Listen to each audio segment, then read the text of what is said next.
Hello everyone, this is the Lockpicking Vegan, and today I have something special for you, something out of the ordinary. Today we have here the Master Speed Dial lock, and some of you may have seen this on other channels where there's a young man who grabs a piece of paper and slides it between and shims it. There's somebody who does a quick double click and then pull it out attack, all of which there's other channels on YouTube that have said this is fake, like Bosnian Bill. So, what I've done, my approach to this was to take out the screws. On the back, you'll find two triangle screws and one Titan only screw. And the tiny little screws that hold it in are this guy here, little triangles. So, what I did is I took those screws out, took off the backing plate, and exposed the contents, which mostly are removed. I can show them to you, and then pretty quickly you just slide the shackle out, and it's not that big of a deal. So this is unfortunately only a pick or a lock hack that I can do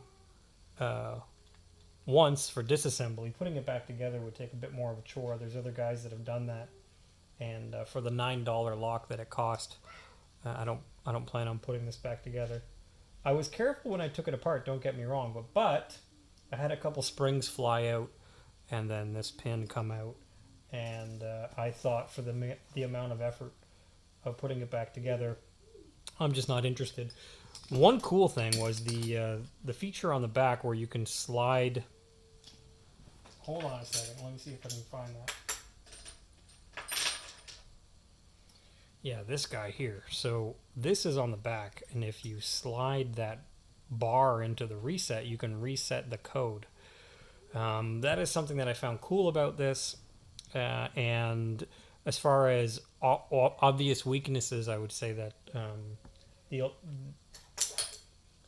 body of the lock is made of some pretty low-grade aluminum. People have hammered these until they've opened. People have melted these, frozen these. You could pretty easily grab a hammer and hammer the snot out of them until they come out.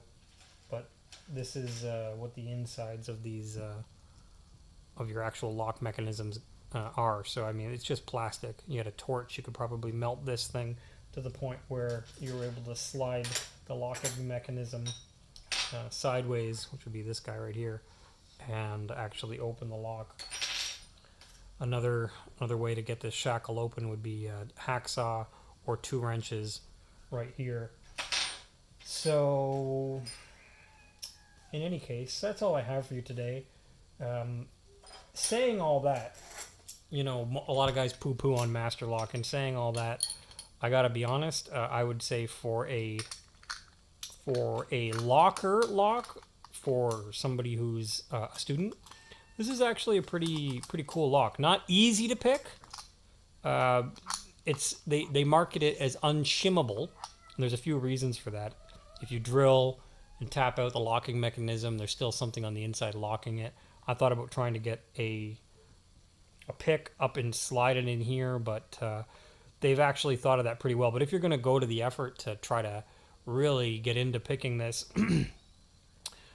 one way to do it would be a combination reduction codes. So go through all the different locking codes that it could be, and then write down what you have. There's about around 300 codes that it could be.